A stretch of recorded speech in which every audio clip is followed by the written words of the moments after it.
नमस्कार। हमारे चैनल व्रत पौराणिक और ऐतिहासिक कथाओं में आपका स्वागत है, जिसमें हम अलग अलग तरह की व्रत कथाएं, पौराणिक कथाएं और ऐतिहासिक कथाओं के वीडियो अपलोड करते हैं। हमारा आज का वीडियो है रमा एकादशी या रंभा एकादशी व्रत कथा। रमा एकादशी या रंभा एकादशी कार्तिक माह की कृष्ण पक्ष की एकादशी है। इसका महत्व बहुत अधिक माना जाता है। कार्तिक माह की कृष्ण पक्ष एकादशी को रमा एकादशी कहा जाता है। ये व्रत देवी लक्ष्मी रमा के नाम से जाना जाता है, जो कि दिवाली से 4 दिन पहले आता है। रमा एकादशी मानव जाति को उनके कर्मों से मुक्ति देती है। वैसे तो सभी एकादशी का पौराणिक महत्व होता है। उत्तर भारत में रमा एकादशी हिंदू कार्तिक मास में मनाई जाती है, किंतु तमिल या दक्षिण भारत के कैलेंडर में इसे पुरातासी मास में मनाया जाता है। आंध्र प्रदेश, कर्नाटका, गुजरात और महाराष्ट्र में रमा एकादशी अश्वयुज महीने में आती है। देश के कुछ भागों में ये अश्विन मास में भी मनाई जाती है। रमा एकादशी दिवाली के 4 दिन पहले आती है। रमा एकादशी को रंभा एकादशी या कार्तिक कृष्ण एकादशी भी कहा जाता है।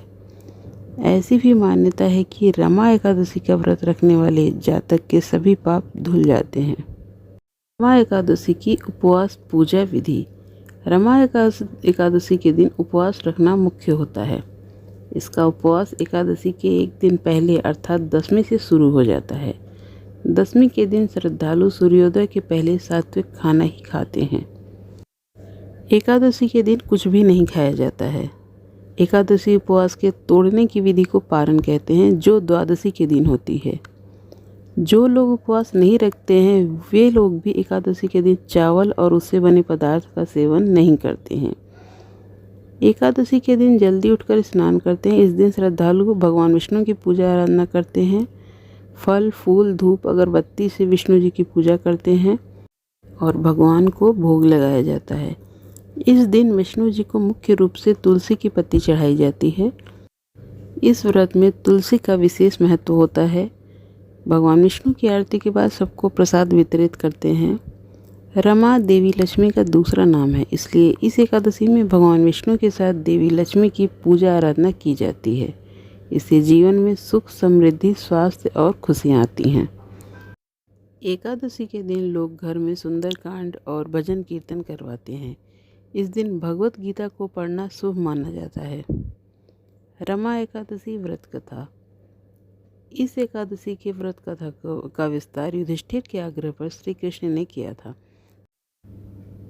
पौराणिक युग में मुचकंद नामक एक प्रतापी राजा थे। इनकी एक सुंदर कन्या थी जिसका नाम चंद्रभागा था। इनका विवाह राजा चंद्रसेन के बेटे शोभन के साथ किया गया।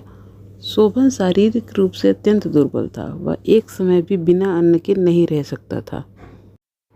एक बार दोनों मुचकुंद राजा के राज्य में गए। उसी दौरान रमा एकादशी व्रत की तिथि थी। चंद्रभागा को यह सुन चिंता हो गई, क्योंकि उसके पिता के राज्य में एकादशी के दिन पशु भी अन्न, घास आदि नहीं खा सकते, तो मनुष्य की तो बात ही अलग है। उसने यह बात अपने पति शोभन से कही और कहा, अगर आपको कुछ खाना है तो इस राज्य से दूर किसी अन्य राज्य में जाकर भोजन ग्रहण करना होगा। पूरी बात सुनकर शोभन ने निर्णय लिया कि वह रमा एकादशी का व्रत करेंगे। इसके बाद ईश्वर पर छोड़ देंगे। एकादशी का व्रत प्रारंभ हुआ। शोभन का व्रत बहुत कठिनाई से बीत रहा था। व्रत होते होते रात बीत गई, लेकिन अगले सूर्योदय तक शोभन के प्राण नहीं रहे। विधि विधान के साथ उसकी अंत्येष्टि की गई और उसके बाद उनकी पत्नी चंद्रभागा अपने पिता के घर पर ही रहने लगी।